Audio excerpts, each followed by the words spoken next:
Narendra Modi, Parimal Shuklabaidya, Himanta Biswa Sarma, BJP, Bharat মাতা কি জয় শ্রীরাম, জয় শ্রীরাম।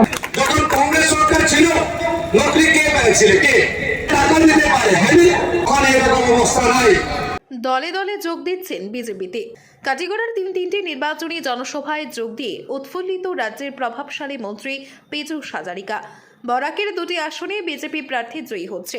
শিলচর থেকে একজন ভালো যোগ্য ব্যক্তি পরিমল শুক্লবৈদ্যকে প্রার্থী করা হয়েছে। বৃহস্পতিবার প্রথমে কাটিগড়ার সীমান্ত অঞ্চল আমতলায় মণ্ডল সভাপতি বিশালাক্ষ ওরফে বাবলাদেবের পৌরোহিত্যে আয়োজিত নির্বাচনী জনসভায় অংশ নিয়ে এমনই বলেন মন্ত্রী পীযূষ হাজারিকা। এদিন এরপর পশ্চিম কাটিগড়ার কুশিয়ারকুলের সুব্রত চক্রবর্তীর পৌরোহিত্যে আয়োজিত নির্বাচনী জনসভায় অংশ নেন মন্ত্রী পীযূষ হাজারিকা। সবশেষে বিহারা দেশবন্ধু ক্লাবের বিপরীতস্থিত মাঠে কালাইন মণ্ডল সভাপতি নিত্যগোপাল দাসের সভাপতিত্বে আয়োজিত পৃথক একটি জনসভায় অংশ নেন রাজ্যের প্রভাবশালী মন্ত্রী পীযূষ হাজারিকা। প্রত্যেকটি জনসভায় মহিলাদের উপস্থিতির সংখ্যা ছিল চোখে পড়ার মতো। এদিন কাটিগড়া মণ্ডলে 2 শতাধিক কংগ্রেস ও ইউডিএফ দলের নেতাকর্মী দল ত্যাগ করে বিজেপি দলে যোগদান করেন। তাদের উত্তরীয় টুপি পরিয়ে দলে বরণ করেন মন্ত্রী পীযূষ হাজারিকা। লক্ষ্মীপুরের বিধায়ক কৌশিক রায়, প্রাক্তন বিধায়ক অমরচাঁদ জৈন, শিলচরের বিধায়ক দীপায়ন চক্রবর্তী, প্রাক্তন বিধায়ক কিশোরনাথ, প্রদেশ সম্পাদক কনাদ পুরকায়স্থ, শিলচর লোকসভা কেন্দ্রের কাটিগড়ার ইনচার্জ সুখেন্দু কর প্রমুখ নেতৃবৃন্দরা। তাছাড়া বিহারায় উপস্থিত ছিলেন এসসি মোর্চা জেলা সভাপতি নিবাস দাস সহ কয়েক হাজার দলীয় কর্মী সমর্থকরা। ব্যুরো রিপোর্ট, আজকের বরাক। আগামী 2024 লোকসভা নির্বাচনগুলি আপনার সামনে বক্তব্য দিতে হবে। নেতৃবৃন্দরা এখানে বরণ করছেন, এই মাত্র মন্ত্রীকে বরণ করেছেন। এখন আমাদের যোৱাকালিৰ পৰা বৰাক ভেলীত ঘূৰি আছোঁ। অতি কমেও 3000 ব্যক্তিয়ে যোগদান কৰিছে আৰু এই 3000 ব্যক্তিৰ ভিতৰত সকলোৱে ডাঙৰ ডাঙৰ নেতা, বিশেষকৈ কংগ্ৰেছ দল ত্যাগ কৰি আমাৰ দললৈকে আহিছে। কিছু দলে ইউডিএফ ত্যাগ কৰি আমাৰ দললৈকে আহিছে। আমি আৰু শক্তিশালী হৈছোঁ। বৰাক ভেলীৰ 2টা সমষ্টিতে জিকিম বুলি আমি দৃঢ় বিশ্বাসী হৈছোঁ আৰু আমাৰ পৰিমল শুক্লবৈদ্য ডাঙৰীয়া অতি কমেও 2 লাখ ভোটত জিকিব আৰু তেখেত সাংসদলৈকে পুনৰ প্ৰথমবাৰৰ কাৰণে নিৰ্বাচিত হ'ব। আজি কেইবাখনো সভা কৰিছোঁ, প্ৰত্যেক সভাত দেখিছোঁ হাজাৰ হাজাৰ মানুহ। তাৰ উপৰিও যথেষ্ট ব্যক্তিয়ে, মই আকৌ কৈছোঁ, যোৱাকালিৰ পৰা এতিয়ালৈকে প্ৰায় 3000 যোগ্য ব্যক্তিয়ে বিজেপি দলত যোগদান কৰিছে। আমি আৰু শক্তিশালী হৈছোঁ বৰাকত, ভৱিষ্যতে আৰু শক্তিশালী হ'ম, ভৱিষ্যতে ৰাইজৰ কাৰণে আৰু কাম কৰিম। এজন দুজন যায় ইলেকশ্যনৰ খাতিৰত। ডেপুটি স্পীকাৰ, প্ৰাক্তন ডেপুটি স্পীকাৰ ডাঙৰীয়াই জানে যে তেখেতে বিজেপিৰ পৰা জিকিব নোৱাৰিব, গতিকে তেখেতে গৈছে। কিন্তু মানুহ কংগ্ৰেছ ত্যাগ কৰি বিজেপিত যোগদান কৰিছে। আপোনালোকে হয়তো খবৰটো পাই আছে।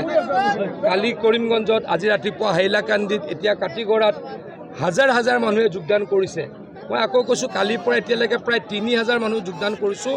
যিসকল অতি যোগ্য মানুহ দেখিলেই গম পোৱা যায়, যিসকল যোগ্য মানুহ দেখিলেই গম পোৱা যায়। এই ব্যক্তিসকলৰ যোগদানে আৰু আমাক শক্তিশালী কৰিছে। আমি শুধু আপনাদের কাছে আবেদন করার জন্য এসেছি যে এবার নির্বাচন ভারতবর্ষের জন্য, ভারতীয় জনতা পার্টির জন্য নয়, ভারতবর্ষের জন্য এক গুরুত্বপূর্ণ নির্বাচন। আজকে সমস্ত ভারতবর্ষের মানুষ নরেন্দ্র মোদীজিকে তৃতীয়বারের জন্য দেশের প্রধানমন্ত্রী নির্বাচিত করার জন্য সবাই অধীর আগ্রহ আছে। আর যেটি নরেন্দ্র মোদীজি বলেছিলেন যে আমরা এবার নির্বাচনে আমরা 370টি আসন বিজেপি আর 400 আপনি বার 400 পার, এই স্লোগান নিয়ে যখন নরেন্দ্র মোদীজি কাজ শুরু করেছিলেন অনেকে বিশ্বাস করতে পারেননি।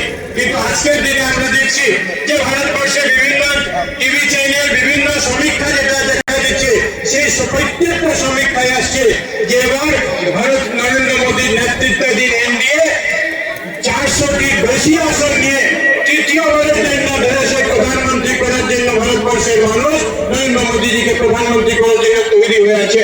এই জন্য আপনাদের সবার কাছে আমি অনুরোধ করবো, যেভাবে 2014 সাল থেকে 2024 সাল পর্যন্ত নরেন্দ্র মোদীজির নেতৃত্বে যেভাবে উন্নয়নের বন্যা শুরু হয়েছে, আমাদের মাননীয় মুখ্যমন্ত্রী ডক্টর হিমন্ত বিশ্ব শর্মার যে নেতৃত্বে বিগত প্রায় 3 বছরে যেভাবে আসামকে এগিয়ে নেওয়ার জন্য, আসামকে ভারতবর্ষের শ্রেষ্ঠ রাজ্যে নিয়ে যাওয়ার জন্য মাননীয় মুখ্যমন্ত্রী যেভাবে কাজ করছে, আমরা সবাই এই লোকসভা আসনে, শিলচর লোকসভা আসনে দল এবার মাননীয় পরিমল শুক্লবৈদ্য বিষয়ে পরিচয় অপেক্ষা রাখে না। যে পরিমল শুক্লবৈদ্য ধলাই সমষ্টি থেকে 5 বার বিধায়ক নির্বাচিত হয়েছেন, যে পরিমল শুক্লবৈদ্য বিগত 8 বছর থেকে আসাম সরকারের মন্ত্রী হিসেবে আছেন, যার বিরুদ্ধে আজকে তো কোনো দাগ নেই, যার বিরুদ্ধে কোনো বদনাম নেই, এমন এক ব্যক্তিকে ভারতীয় জনতা পার্টি প্রার্থী করেছে।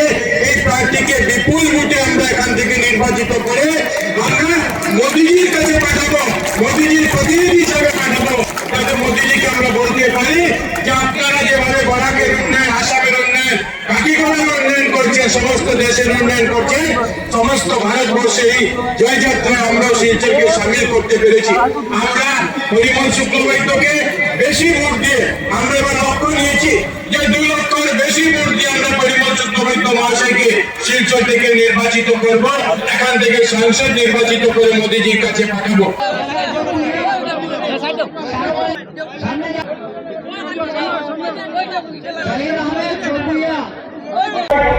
কি আবার অনুরোধ করি, আপনারা পরিমলটাকে ভোট দিন। এই ভোটটা কে পাবে? নরেন্দ্র মোদী এই ভোটটা পাবে। পরিমল শুক্লবৈদ্যর কথা আমার বলা আছে বলি আমি আমার মনে রাখবো। উনি একজন বড় নেতা, শুধু বড়কে নয়, পরিমলদা আসামের বড় নেতা, 5 বারের বিধায়ক, 2 বারের ক্যাবিনেট মন্ত্রী, একটা ভদ্রলোক।